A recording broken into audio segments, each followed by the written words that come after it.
All right, so race is an issue that I think needs to be talked about, and hear people say that the more we talk about it, the worse it gets. And the problem with that is that the way that it's being talked about now, in the papers and on these websites and on the news and things like that, it's talked about in a way that fuels the race fire.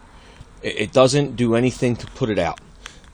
Racial tension and the belief that we are better than another human being simply because of the color of our skin is a problem, not just in America, worldwide. Hate. We're not taught that. You may think that this is a shot at parenting. It's not. I'm not denying that cases like that don't exist, because I'm sure that they do, but those parents may not know what they're doing. This may be a generational issue from years past. I'm talking current day. The media is the issue. I'll get back to that in a minute, but allow me to use my kids as an example about hate being taught. It's not something you're born knowing. You're not born and you don't hate certain demographics at birth. You learn that thing. Now, my kids, they're 3 and 4. They go to a school with a variety of races making up the faculty and the students. The appearance of these people has no bearing on the feelings my kids have towards them, because they haven't been taught that. They're kids. They argue over things like, Susie ate my Jell-O and Bobby stole my toy and things like that. And that's the extent of it. They don't hate anybody. They don't know that yet. So as we get older, what happens? Media. Media is what happens. Now, I'm 31 years old, so let's look at the last 30 years of media as it pertains to race in some aspects. I'm not going to dig too crazy deep into it, but let's go back 30 years. 2015, let's look at 85. So in the late 80s, there was a crack epidemic. And you're probably saying to yourself, how does that weigh in to anything? Well, when you saw this on the news, it showed you primarily black people using crack, which then led to all other drugs and things like that. And the numbers statistically nationwide in America show that there's quite an even keel when it comes to which races use drugs and things like that, and that's a topic for another day. But so let's get back to the point. They showed these black people on the news using drugs, and it was the crack came out of nowhere, and it's a problem with black people in low income areas, and they're committing crimes, and it'll show you on the news robberies and muggings and assaults and murders, all to get the idea in your head that it was black people doing this. So you automatically think that they're poor, they're drug addicts, they're criminals, they're violent, and this makes an enemy out of them. And it wasn't much later, if you fast forward a few years, that very, very slowly there was a Christian agenda that started to be pushed, right? And most Christians in America, or most people that, call themselves a Christian in America, are white. So it shows you all these good things that these white people are doing, these white Christians are doing. All right, so it puts the white people up on a pedestal, puts the black people down in the dirt. So you go forward for a little bit, and things, kind of level out for a little while, and then in comes, the terror strikes in the early 2000s and the war in Iraq and things like that. Now, let's keep in mind, there was war in Middle Eastern countries in the early 90s, but it wasn't covered quite the same way. So in America, the faith, the religion that the majority of African Americans will call their own or will claim to be is Muslim. So there it is again.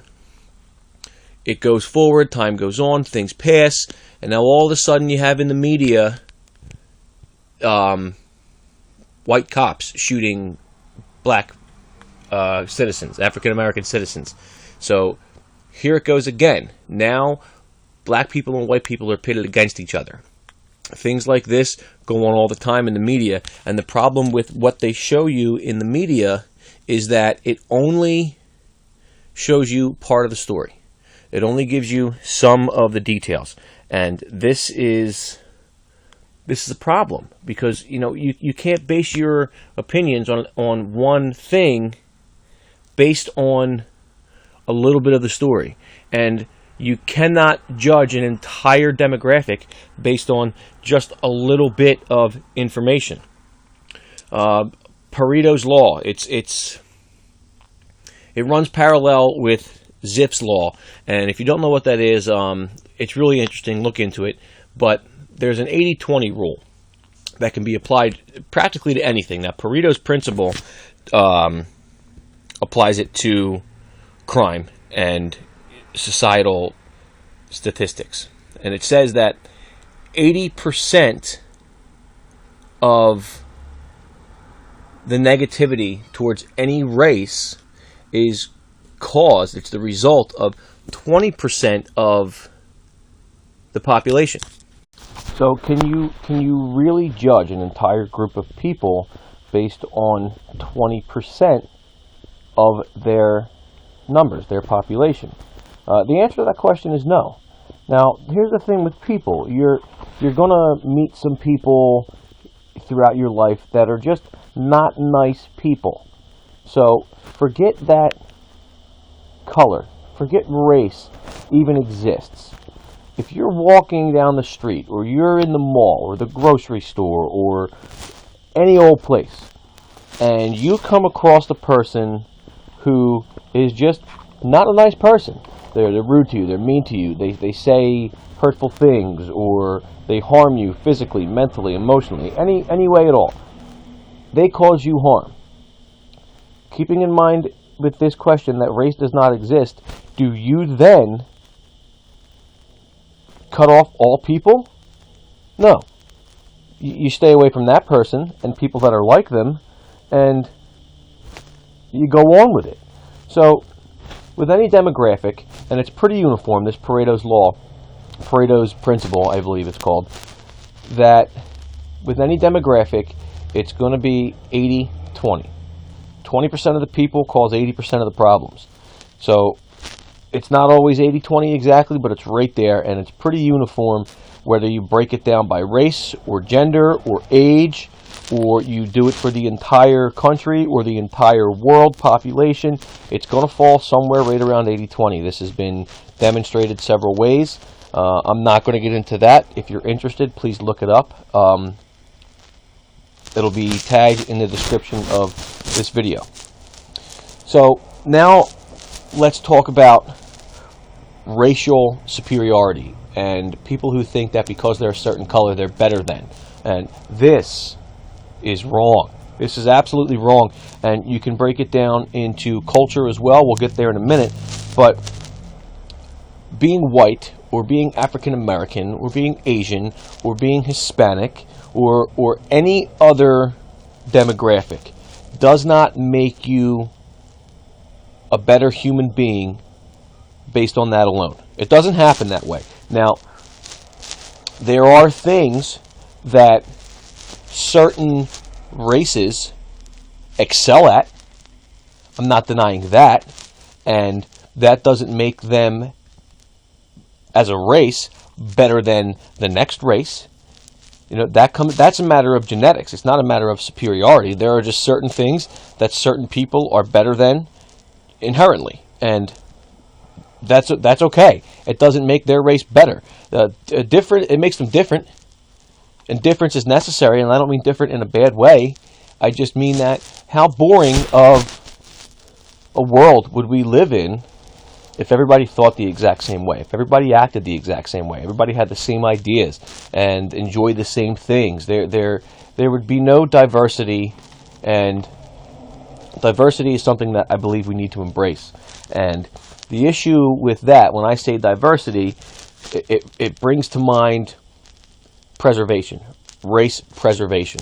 You'll have people who believe that the preservation of their race, and I'm not going to discuss individual races because there's people among all races that feel this way, that they need to preserve their race, and they do not believe in, two different races getting married, having children, and things like that. And why? Why not? And the people at the top of the list who claim to be for diversity, who claim to be preaching that everyone is equal, and these are the people that incite these riots. You have these civil rights activists who claim that they're there for everyone.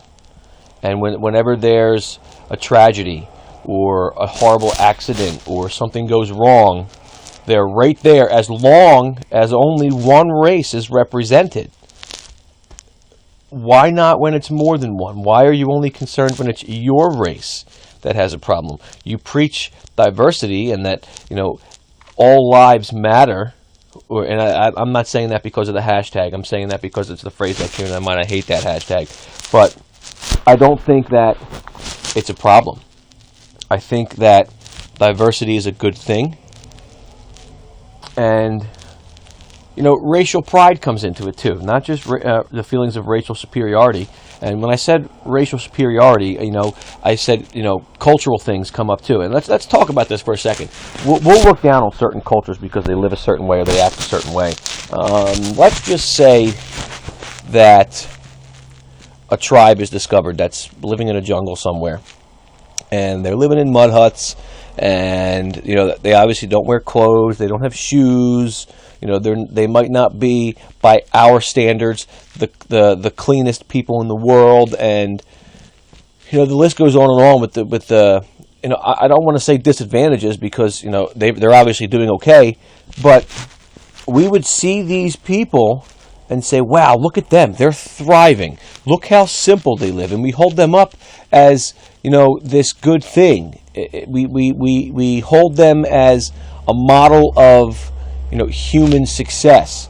But when we see someone walking down the street or that we go to school with or that we work with that doesn't necessarily have the same advantages that we have, we look down on that person. It doesn't matter what color they are. We look down on them because they're not the same as us. How do they differ from that tribe of people who just don't have certain amenities available to them? They seem to be doing just fine. These racist people, I have to ask the question, let's just say that you're a racist person and you're dying. You go to the hospital to be taken care of. And, for hypotheticals, we'll say that it's a white person in the hospital who's racist against African Americans, and their doctor happens to be an African American. I'd be willing to bet that there isn't one racist white person who would turn down the care of an African American doctor if it was a matter of their life on the line. So they're okay enough to do that, but they're not okay to live in the same area as you, work in the same area as you, go to the same school as you, things like that. It's bullshit. It's all or nothing. And I think that needs to go away. This feeling that we have that we're better than someone because our skin is a different color. And with the media, it goes back to the media. Let's look at Ferguson, for example. Ferguson was all over the news for somewhere around a month. It was outrageous. I'm not going to talk about whether or not the kid was guilty or not. I'm going to say that I don't believe he deserves to die. But the thing that was everywhere was it was a white cop who killed a black civilian.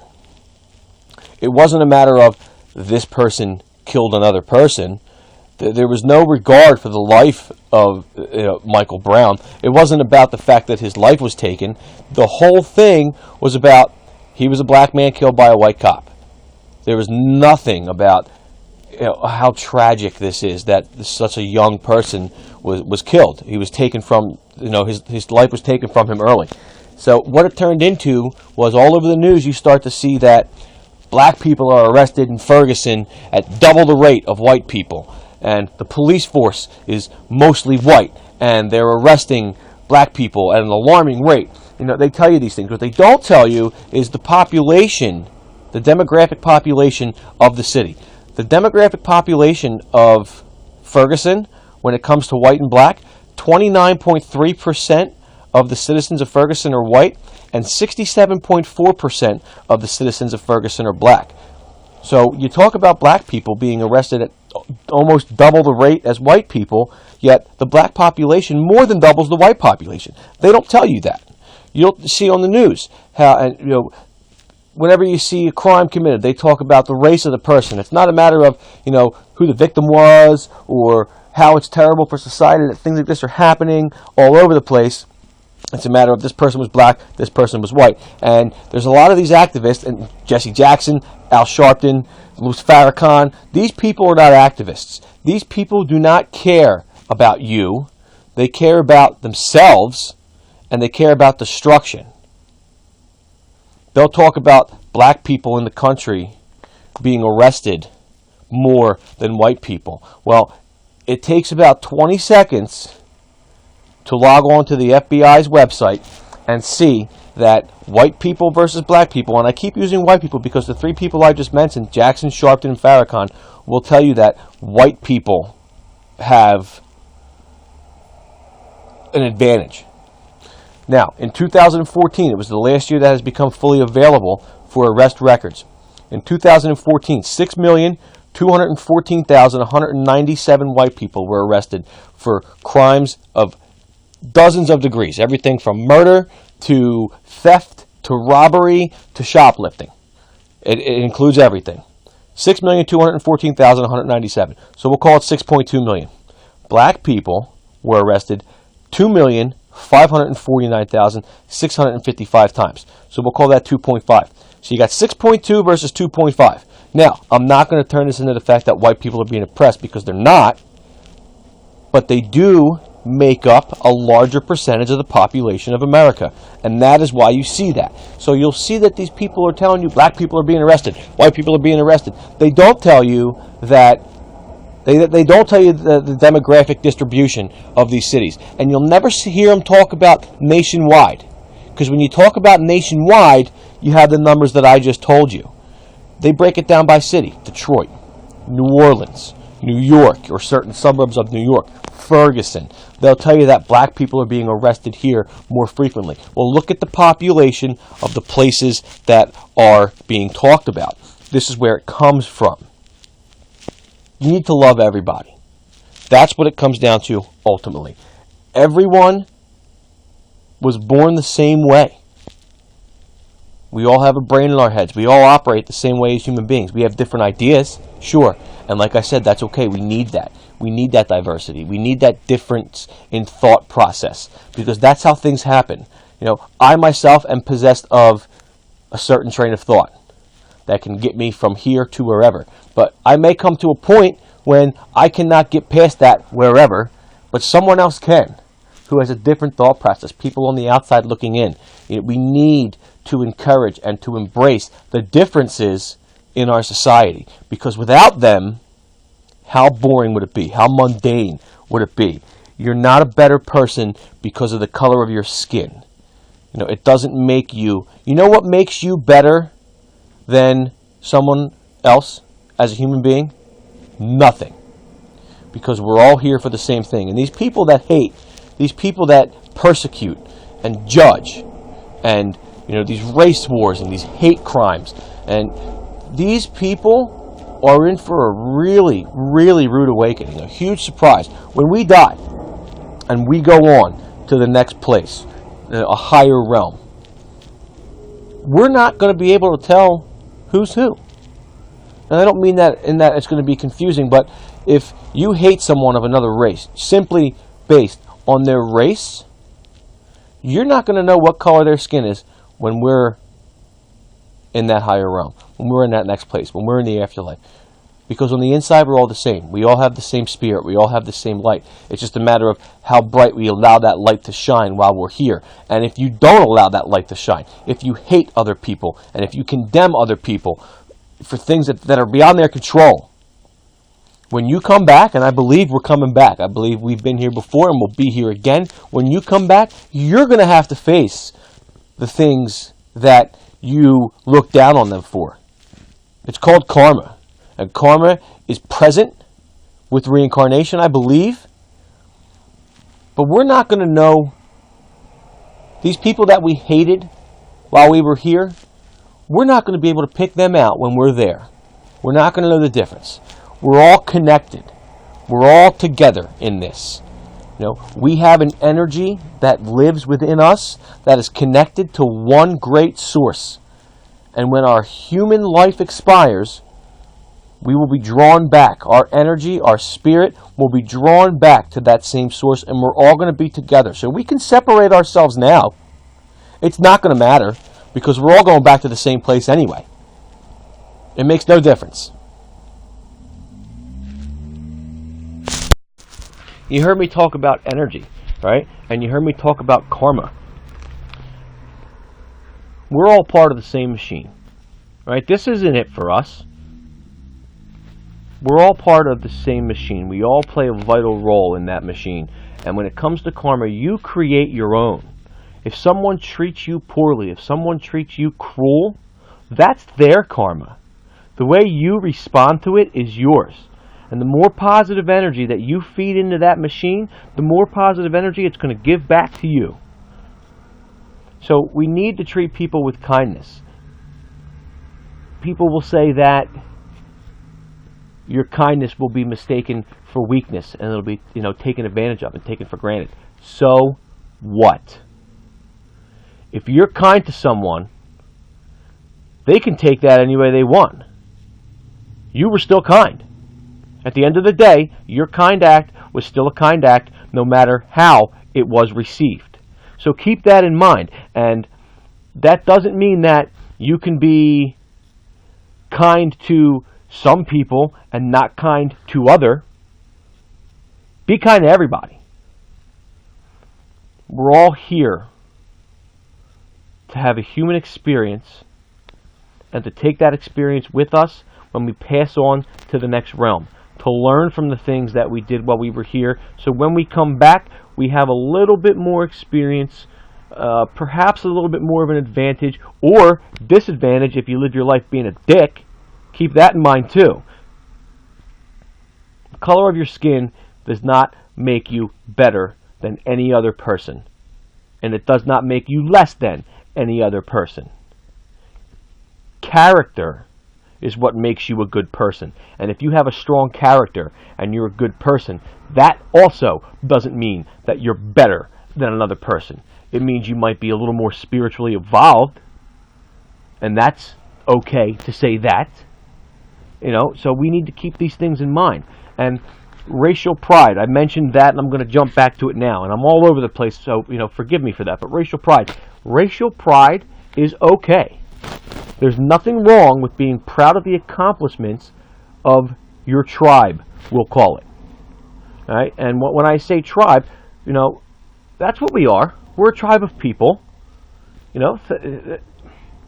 Being proud of your tribe's accomplishment, your race's accomplishments, there's nothing wrong with that.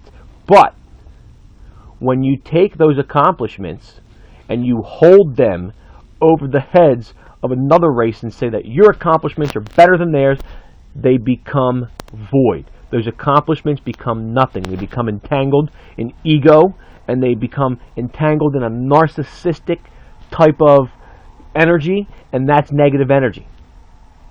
Be proud of your accomplishments, but credit other people's accomplishments too, because you're not the only person who does good things. And that's another thing. If you hate a person because of the color of their skin, and there's other reasons that you can hate a person, but I'm talking about race right now. If you hate a person because of the color of their skin, you don't even recognize the good things that they've done. Let's broaden the search engine, so to speak. If you hate another person for reasons other than the color of their skin, because they're male or female, because they're straight or lesbian or gay or bisexual or trans or anything in that community, if you hate these people based on that alone, you'll never get the chance to know that person, and you could be missing out on a relationship that could be beneficial to your spirit, to your well-being. You could lose a best friend before you ever even had it. You could lose a husband or a wife before you ever even had it. Think about these things. If you don't give someone a chance, how are you going to know? these people need to earn my respect. No, they don't. You don't need to earn respect. You can lose it. If I've never met you, and you walk into a room that I'm in, what reason do I have to not respect you? You've done nothing to me. And even if you walk into that room and you treat me poorly, it doesn't mean I'm not going to respect you. I'm going to do what I can in the future to avoid negative conflict with you, because that hurts my spirit and that brings me down, but I'm not going to not respect you. Same thing with trust. To not trust someone because of the way they look or the life that they live. What have they done to not earn your trust?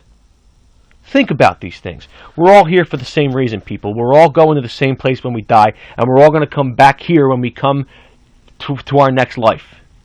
Give everybody an equal opportunity. Give everybody an equal chance. Treat everyone the same way that you would want to be treated. The way you treat your family.